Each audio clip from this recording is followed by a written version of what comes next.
The wind on Varric carried ash the way a river carries sand, and it had been doing it for 9 days without stopping. Ben Carter had learned to read that wind the same way he once read the sky over his grandfather's pasture. When it came flat and steady, he could work. When it came in slaps, he climbed down off the array and waited. Today it was flat. He was on the third footing of the comms array with a torque reader in his glove, checking bolts that should have been checked 2 seasons ago and had not been. Below him, 4 Irani techs walked past on their way to the fuel depot. They looked up. One of them said something in their own language, and the others laughed, and they kept walking. Ben did not need a translator to know the shape of a joke. He had been on relay station Hollies for 6 weeks. He was the only human there. He had come on a short contract, hired cheap through a labor broker on Tally's Ring, because the station needed someone to reinforce the array footings before storm season and did not want to pay a proper Irani engineering crew. Ben had read the contract twice, seen how thin the money was, and signed it anyway. Work was work. He was good at it. The Irani were tall and gray-skinned, with flat, wide faces and eyes set far apart. They were not cruel people in any large way. They did not beat him or starve him. They simply treated him like a tool that had been left out in the yard. When he spoke in meetings, the room waited politely and then continued as if he had not. When he filed a report, it went into a queue and stayed there. When he sat down in the mess hall, the tables around him filled up and the seats beside him did not. Foreman Das ran the station. He was older than most, careful with numbers, and he had one rule he repeated so often that even Ben had learned it in Irani: the budget is the boss. Das had cut the array reinforcement job to half its proper size, hired a human to do it, and considered the matter solved. Myron was the loud one. She worked atmospheric systems, she talked constantly, and she had decided in Ben's first week that he was funny. Not funny in a friendly way. Funny the way a badly built chair is funny. She did an impression of him that involved walking slowly and blinking a lot, and it always got a laugh. Ben let it go. He had grown up in a small place with hard men in it. He knew that if you fight every small thing, you have nothing left for the big ones. That evening, he took his ration tray and went out the side hatch instead of into the mess. The wind had dropped to almost nothing. The sky over the ash plain had gone the color of an old coin. There was a wind shadow behind the fuel depot, a narrow strip of ground where the ash did not pile. Ben went there sometimes just to eat without an audience. That was where he found the animal. It was lying against the depot wall, and it did not get up when he came around the corner. It was about the size of a big dog, maybe a little longer, with 6 legs and a coat of gray and brown that would have been beautiful if it had not been so thin. He could count the ribs from 4 meters away. Its left ear was split down the middle, an old wound gone hard. One hind leg was stiff and held wrong. Ben stopped walking. The animal watched him. It did not growl. It did not run. It lifted its head and it looked at him, and there was something in the look that he recognized so sharply that it hurt. It was not begging. It was measuring. It was working out what he was and what he was likely to do. He had seen that look before, on the working dogs at his grandfather's place.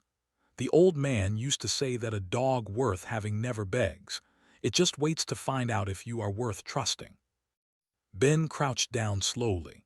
He took the protein block off his tray, set it on the ground about 3 meters away, and then he stood up, turned his back, and walked away without looking behind him. He did not sleep well that night. He told himself it was the wind. In the morning, the protein block was gone. There were prints in the ash, 6-toed and narrow, and a flattened place where something had lain down and stayed a while. He did it again the next evening, and the next. The animal did not come out while he was there. Not on the 2nd day, not on the 5th. Ben would set the food down, walk off, and find nothing but prints in the morning. He started leaving a shallow pan of water too, cut from a busted coolant tray. On the 9th evening, he came around the corner of the depot and it was already there, sitting up, waiting. Ben stopped. The animal stayed sitting. "All right," he said. His voice sounded strange out there in all that empty air. "All right then." He put the food down at 3 meters as always. But this time, instead of turning his back, he sat down on an empty crate and waited. It took a long time. The wind picked up and dropped again. The sky went from coin to iron. Then the animal stood, walked to the food, and ate it while Ben watched, 6 meters away, saying nothing. When it was done, it looked at him once more, longer than before, and then it limped off into the ash. Ben sat there until the cold got into his hands. He needed something to call it, because a thing without a name is easy to stop thinking about. His grandfather had owned a gray, brindle bitch with a torn ear who could move 200 head of cattle by herself and would not take orders from anyone but the old man. Her name had been Rue. "Old Rue," Ben said to the empty plane, and went back inside to wash his tray. Myron found out on a Tuesday, though nobody on Varick called it that. She had gone out to the fuel depot to check a pressure valve, and she came around the corner at exactly the wrong moment and saw a human sitting on a crate in the freezing wind, watching a half-starved scavenger eat out of a coolant tray. She did not say anything to Ben. She went straight back inside. By the time he came in from the cold and hung up his outer suit, the story was already in the mess hall, in the machine shop, and in the comms room. By the next shift it had grown legs. In one version he had been petting the thing. In another he had been talking to it, which was true, and somehow that was the part everyone found funniest. Orani did not keep animals. They had no history of it. On their homeworld they had farmed and they had hunted, but the idea of taking a wild creature and giving it food for nothing, expecting nothing back, was not a soft idea to them. It was a broken one. It was the kind of thing you said about a person whose mind had come loose. Somebody taped a picture of a Vaughn hound over Ben's bunk label. Somebody else left a ration block outside his door with a note that said, "In bad trade language, for your family." In the mess, Myron stood up and did a new impression. She walked slowly, blinking a lot, and then she crouched down and made a soft whistling noise at an empty chair. The room came apart laughing. Even the older techs at the back table laughed. Ben ate his food and did not look up. 2 days later, Foreman Das called him in. Das's office was small and very tidy. He did not offer Ben a seat, which Ben took anyway. "You are feeding vermin at my perimeter," Das said.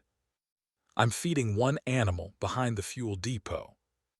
Vaughn hounds are scavengers. They carry filth. They gather where there is food. If they gather at my fence, I have a perimeter incident. If I have a perimeter incident, I file a safety report. If I file a safety report, my quarter rating drops." Das folded his hands. "Do you understand the chain?" "I understand it," Ben said. "Can I ask something?" "No." "The fence has 3 cut sections on the north run, and the sensor posts on that side have been dead for 2 seasons. It's in my survey. I filed it in week 2. Ben kept his voice flat. "If you're worried about the perimeter, sir, it isn't the animal." The temperature in the small office changed. Das looked at him for a long moment. Then he said, "You are moved to the night rotation, all of it effective now." "Yes, sir." "And you will stop." Ben stood up. He did not say yes. He did not say no. He walked out. The night rotation on Varick was the worst shift on the station. It was colder, the wind was meaner, and there was nobody to talk to. Ben found, to his own surprise, that he did not mind it much. The array footings did not care what time it was, and nobody was watching the fuel depot at 3 in the morning. So he kept feeding her. He just stopped being seen. Old Rue got bolder. By the 3rd week she would come while he was still setting the food down. By the 4th she would eat within 2 meters of him. Ben talked the whole time, low and steady, about nothing at all. About bolt torque, about his grandfather, about a truck he had owned when he was 19 that never once started on the first try. The leg bothered him. It was an old injury badly healed, and there was heat in it that should not have been there. Ben was not a vet, but he had watched enough of them work. He went to the supply cage and signed out a veterinary antibiotic course from the livestock kit that no station on Varick had ever used. Then he went to the accounts terminal and paid for it out of his own contract credit, at full list price, and logged the transaction with a note explaining exactly what it was for. He did that because he knew DOS. He knew that sooner or later somebody would try to call it theft, and he wanted the record to be boring. Calla found him in the medical bay 2 nights later, grinding a tablet into powder. She was the station medic, younger than the rest, and she had never once laughed at the impressions. She watched him work for a while. "Why?" she asked finally. Ben did not stop grinding, because the leg's infected. "No, why any of it?" She sat down on the edge of the counter. "It gives you nothing. It cannot work. It cannot pay. You are spending your own credit and your own sleep on an animal that will be dead in a season anyway. Every person on this station thinks you are broken. Why?" Ben was quiet long enough that she thought he would not answer. "My grandfather ran cattle," he said. "Bad land, not much money. He had a rule, he said, about twice a year, always when somebody was being cheap about something. He said you don't measure a thing's worth by what it can pay you back." He tapped the powder into a fold of paper. "That's all. That's the whole reason. It's not clever." Calla did not understand it. She sat with it a while, turning it over, and she could not make it fit anywhere in her head. But she remembered it. The antibiotics worked.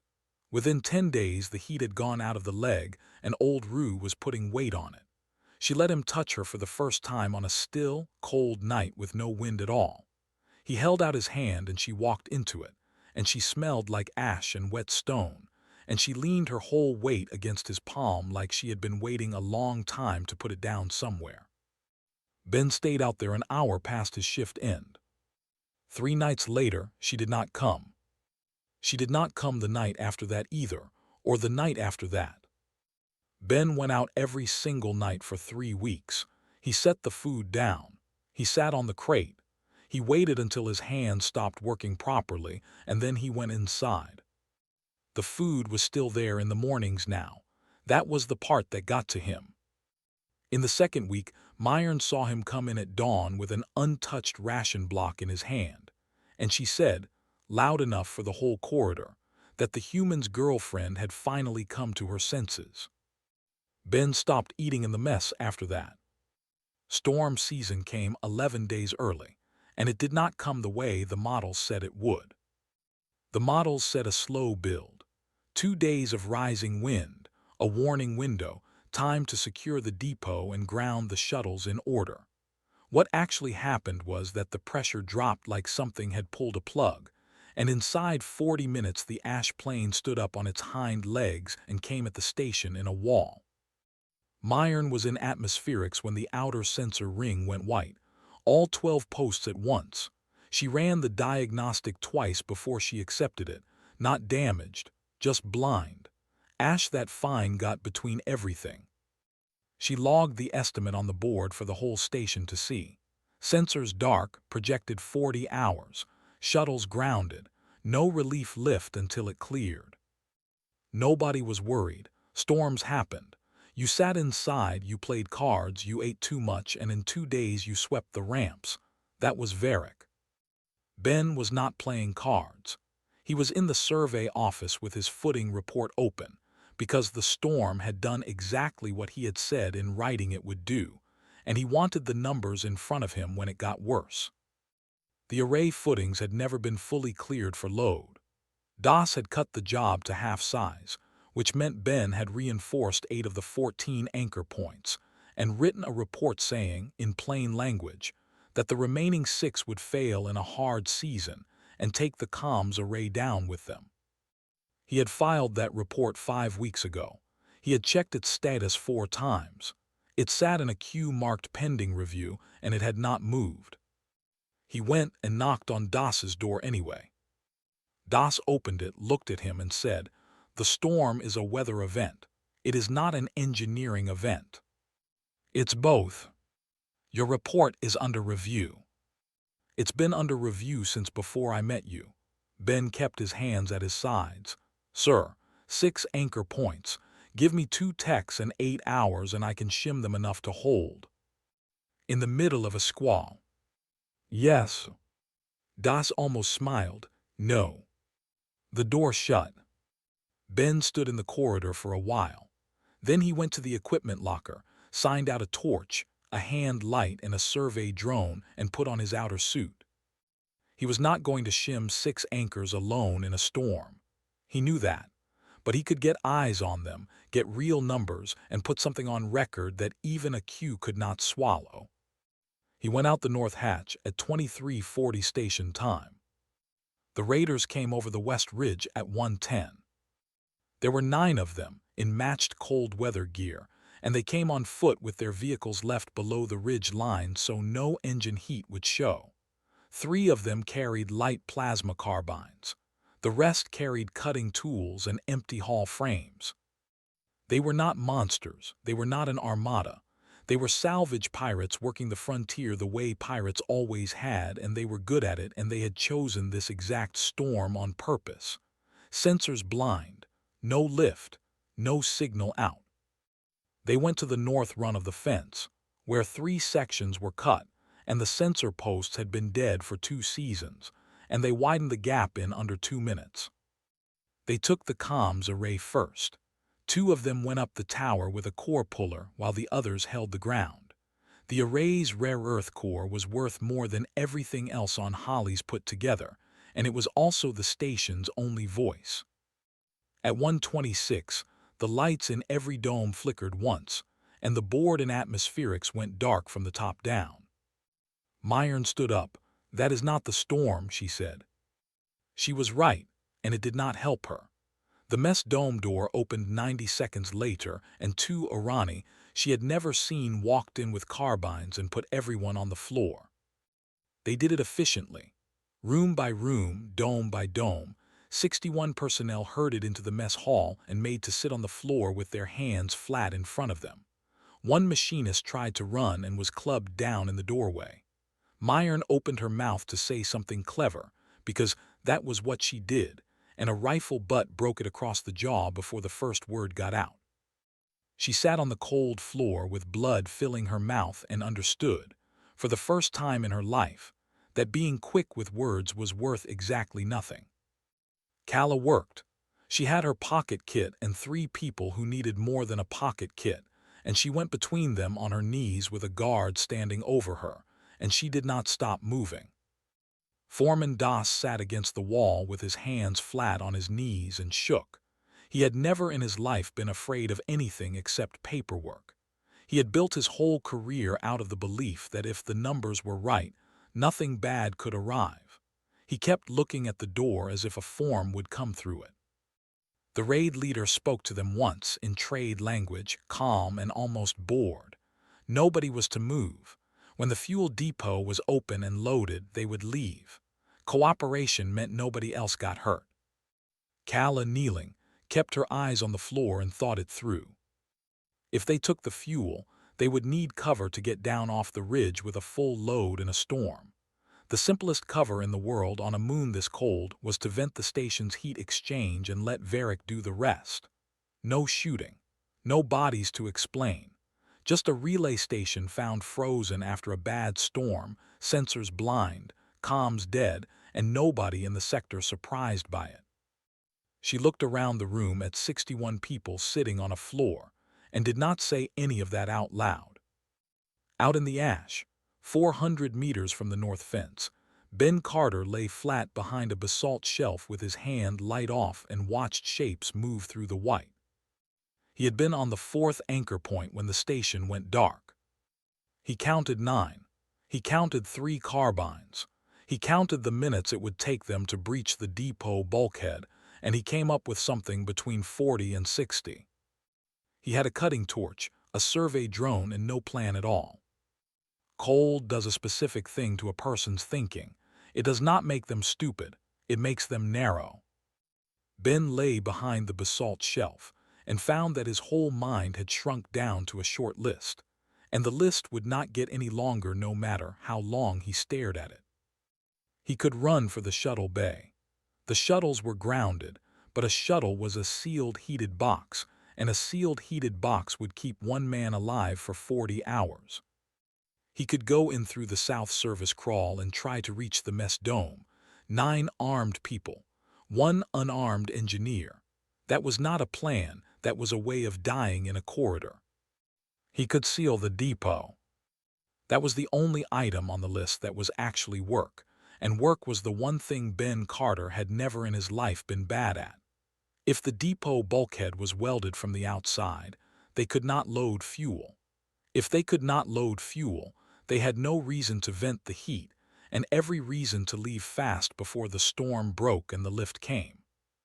The problem was that welding a bulkhead took 11 minutes with a hand torch, in the open, 40 meters from 3 carbines. He was still turning that over when he heard the sound. It came from behind him, low and rolling, more felt in the chest than heard in the ear. He had heard it exactly once before in his life, on a still night behind the fuel depot, when a gray, brindle animal had leaned her weight into his hand. Ben turned his head very slowly. Old Rue came out of the ash 6 meters away. She was not thin anymore. She had filled out through the shoulders and chest, and she walked square on all 6 legs with no favor to the left hind at all. The split ear was the same. The eyes were the same. She was not alone. They came out of the white behind her, 1 and 2 and 4 at a time, and they kept coming after Ben's brain had already decided that was all of them. Adults, yearlings, a heavy scarred male with a torn muzzle who moved like he had been in every fight on the plane, a small fast female who circled wide and low. They fanned out around the basalt shelf in a loose crescent, 30 of them, 31, and every one of them had come to a stop with Ben inside the curve, and not one of them touched him. Old Rue walked through the middle of it. She came right up to him, put her head flat against his chest exactly the way she had that night by the depot, and stood there breathing. Ben got his glove up and held the back of her neck, and could not say anything at all for a moment. 3 weeks. 3 weeks of setting food down in the dark and picking it up frozen in the morning, and the whole time he had been telling himself the plain thing, the sensible thing, the thing anyone would say. That she was dead, that she had moved on, that an animal is an animal and does not owe you a goodbye. He had been wrong in a way that would take him years to finish understanding. She had not left him, she had gone to get the others. The Irani Ecological Survey listed Vaughnhounds as solitary scavengers, opportunistic, non-social Category 4 vermin. That survey had been done from orbit. It had been done by counting heat signatures on the ash plane from 400 kilometers up, and the reason the signatures always showed up alone was that a Vaughnhound on open ground in the day travels alone. The pack winters in the basalt caves in the deep west, 400 kilometers out, and it moves at night, and it moves together. Nobody had ever gone and looked. In 60 years of Irani presence on Varric, not one person had gone out onto that plain and watched. If they had, they would have found an animal that hunts in coordinated groups. That keeps its old and its lame. That remembers ground and remembers faces. That has, somewhere down in its nature, a thing that looks so much like loyalty that arguing about the word is a waste of breath. Old Rue had walked 800 kilometers, out and back, through the front edge of a storm season, and she had brought 30 of her family to a fence line she had no reason to care about, for one man who had given her food when she was starving and never once asked her for anything. "You went and got them," Ben said. His voice came out wrecked. "Girl, you went and got them." She pushed her head harder into his chest. Down the slope, a light moved. Then 2. The raiders had the depot bulkhead lit up, and one of them was setting a cutting frame against it. Old Rue lifted her head off Ben's chest and turned, and every animal in the crescent turned with her, and the whole plane went very quiet under the wind. Ben looked at the lights, he looked at the pack. He knew exactly what he was holding. 31 predators that hunted in the dark by scent and by ground shake, on ground they had lived on for 10,000 years, against 9 people with fogged thermal scopes and 4 meters of visibility. It was not close. It had never been close. All it needed was a word. And he understood, kneeling there in the ash with his hand on her neck, that this was the moment he would carry for the rest of his life. Not the storm, not the raid. This. What a man says when he is cold and afraid and holding something that will do whatever he asks. His grandfather had 2 words for the dogs. One of them was for driving cattle out of a gully when there was no other way. The old man had used it maybe 4 times in 50 years and had hated himself each time. The other word was the one he used every day of his working life. Ben stood up. He pointed down the slope at the moving lights. "Hold," he said. Old Rue went off the shelf like a stone out of a sling, and the ash swallowed 31 gray shapes, and Ben Carter picked up his cutting torch and went down the hill after them. The first raider to die of fright was not touched by anything. His name was never recorded in any report Ben read afterward. He was the rear watch on the west flank, standing 11 meters out from the depot with a carbine on a sling, and the last thing he said on the open channel was a question. He asked whether anybody else had heard that. Nobody had. The wind was eating every sound over 4 meters. That was the whole trouble with the storm, and it had been working in the raiders' favor all night, and now it turned over and went to work for the other side. Vaughnhounds do not charge. That is the thing the Orani survey missed most badly, because a charge is what you expect from vermin. A Vaughnhound pack works a target the way water works a crack. It comes at the edges. It cuts one shape away from the other shapes and it drives that shape toward broken ground, and it does all of this without a sound louder than a foot in soft ash. The rear watch on the west flank simply stopped answering. Then the man they sent to check on him stopped answering. Ben came down the slope in the white with his torch dark and his head down. He was not fighting. He knew better than to try. He had one job, and it was the same job he had come to this moon to do, which was to put the right piece of metal in the right place at the right time. The depot bulkhead was lit up by 2 work lamps and a cutting frame, and the 2 men working it had their backs to the plane, because their friends were watching the plane. Ben lay flat in a drift 18 meters out and waited. He waited 4 minutes. It was the longest 4 minutes of his life. Then something happened out on the west flank that made both men at the bulkhead pick up their carbines and run toward it. Ben got up and walked to the bulkhead like a man going to work. He kicked the cutting frame over. He put his torch on the upper seam and he welded the bulkhead to its own frame, left to right, 11 centimeters at a time, and he did not hurry, because a hurried weld is a bad weld and a bad weld would come open with one good pull. His hands were steady. He noticed that with a kind of distant surprise. Somebody shouted behind him at the halfway point. He kept welding. A plasma round hit the depot wall 2 meters to his left and turned the ash under it to glass. He kept welding. He was on the last 20 centimeters when the shouting behind him changed pitch, and he heard, over the wind, the specific sound a heavy animal makes when it takes a running person off their feet sideways. Ben finished the weld. Then he dropped flat and rolled under the loading skirt and stayed there with his heart going like a hammer. The rest of it he only heard. He heard a carbine fire 6 times into nothing. He heard the raid leader on the open channel trying to reassemble a formation that no longer existed, calling names and getting silence back.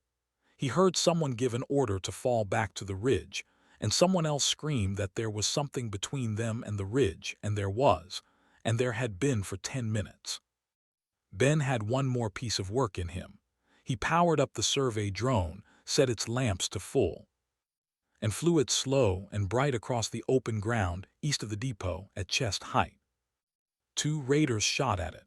Then they chased it, because a light moving away from you in a whiteout is the only thing your eyes will believe, and they ran east out of the last of their cover onto the flat. The scarred male with the torn muzzle was on the flat, so was the small, fast female. Neither of those two men reached the ridge. Inside the mess dome, the two guards on the door heard the screaming. They had been standing there for over an hour watching 61 Irani sit on the floor, and they were bored, and the noise coming through the wall was not a noise they had any category for. One of them opened the door to look.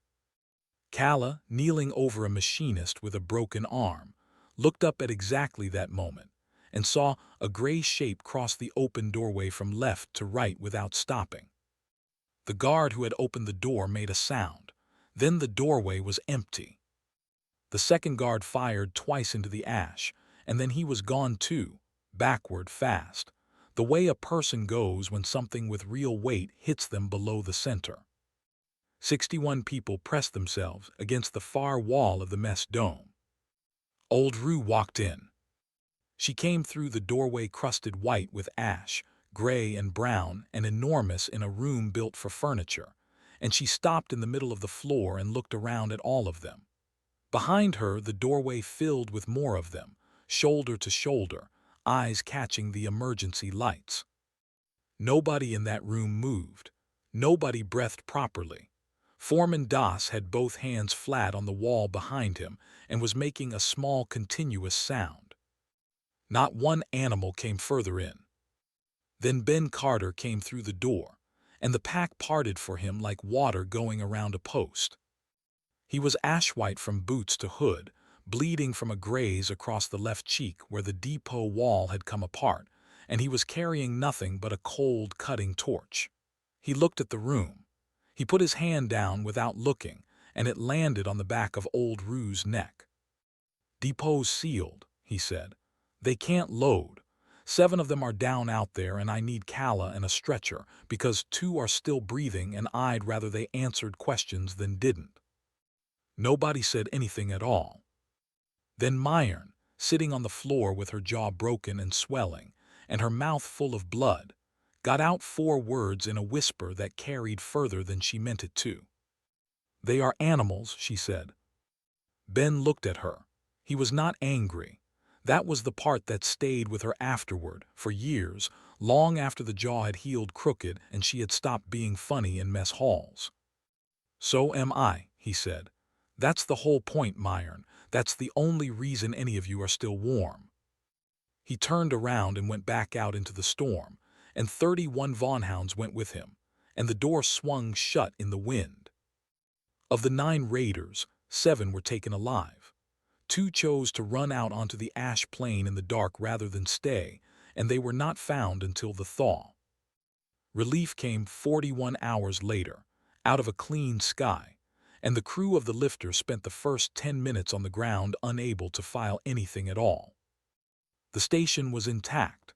The comms core sat in a padded crate by the array base with a handwritten tag on it.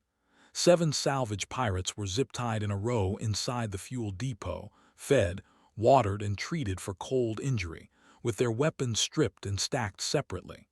The medical bay had 4 patients, and all 4 were stable.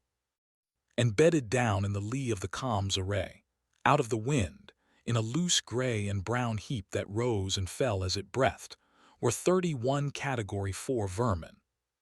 The lifter captain stood on his own ramp for a long moment.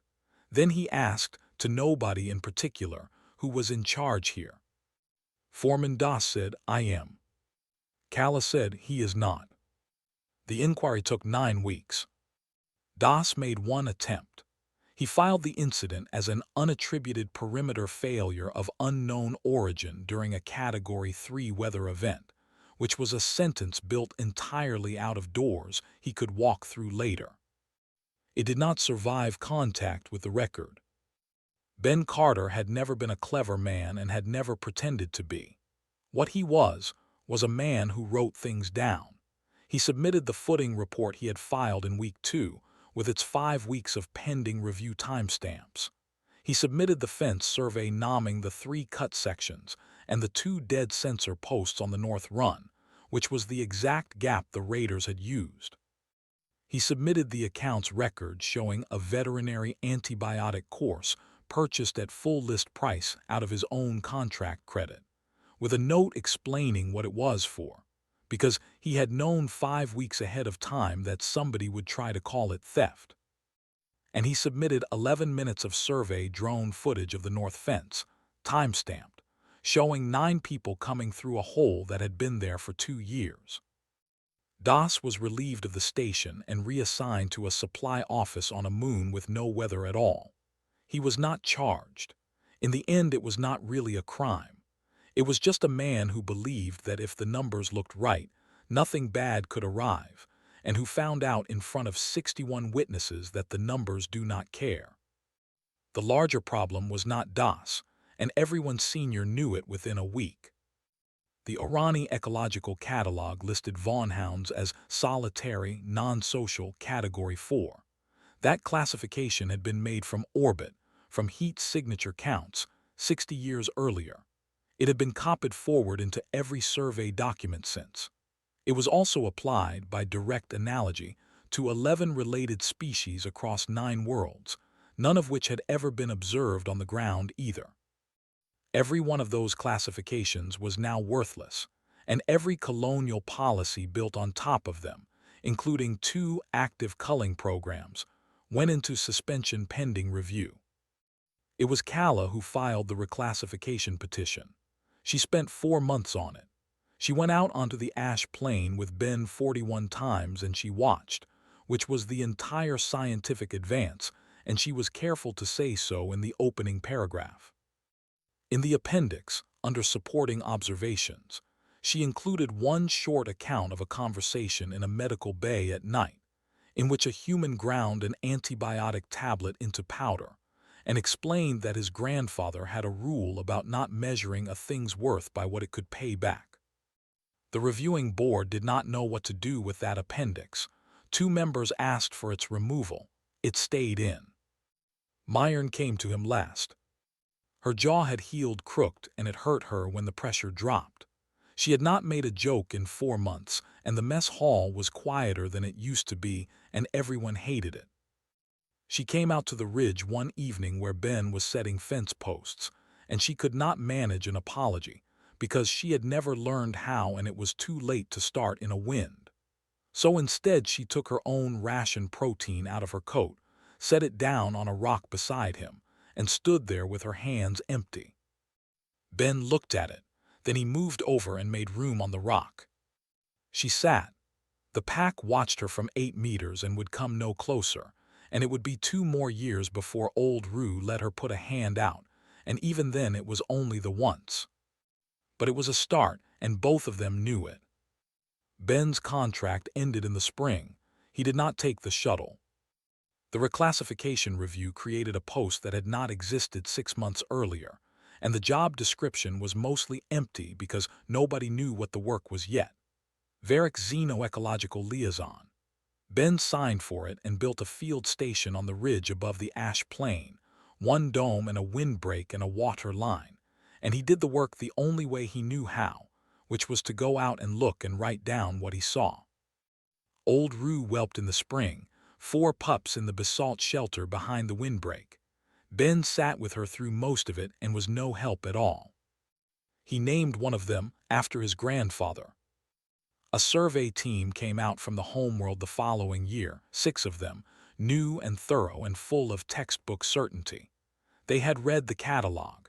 They had read the old one, not the new one, because the new one was still in review. They stood on the ridge in the morning light and watched a human being walk out onto the open ash plain, unarmed, with nothing in his hands, and they watched 30-odd apex predators get up off the ground and come toward him at a run. The team leader had her sidearm halfway out, before Kala put a hand on her wrist. Out on the plain, Ben Carter went down on one knee and was buried. When he came back up the ridge 20 minutes later, ash to the waist and grinning, the team leader was still standing in exactly the same place. She asked him how, not how it was possible, how he had done it. Ben thought about it honestly, the way he thought about everything, and found that the true answer was much shorter than she wanted. "I fed her," he said. "That's all I ever did. She's the one who decided it meant something." He went inside to get his notes. The team leader stayed out on the ridge a while longer, watching the plane, and she wrote one line in her personal log that never made it into any official document. She wrote that the dangerous thing about humans was not that they made war. Every species made war. The dangerous thing was that they made family out of anything that would hold still long enough to be loved, and that they did it without asking permission, and without expecting return, and without any apparent understanding of what they were building. And then, sooner or later, they found out what their family was willing to do for them.